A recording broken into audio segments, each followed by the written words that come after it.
Good morning friends. ఈరోజు November 25. ప్రస్తుతం నేను ఆచార్య TGIRDలో ఉన్నాను.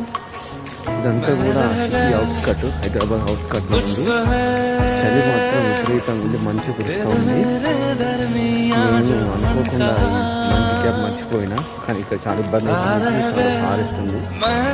మనకేంటంటే ప్రతిరోజు అలవాటు కదా, సో ఇక్కడ కూడా మనం ఫిజికల్ యాక్టివిటీ కంటిన్యూ చేస్తున్నాం. బాగున్నది, సో కాబట్టి మీరు కూడా ఉదయం వాకింగ్ వెళ్ళినప్పుడు కంపల్సరీ మంచి క్యాబ్ ఇవన్నీ పెట్టుకుని వెళ్ళాలి. 5 సంవత్సరాల క్రితం ఇక్కడికి నేను ట్రైనింగ్కి వచ్చిన. ఇక్కడ ట్రైనింగ్ కూడా చాలా బాగుంది. ఫుడ్ కానీ అకామిడేషన్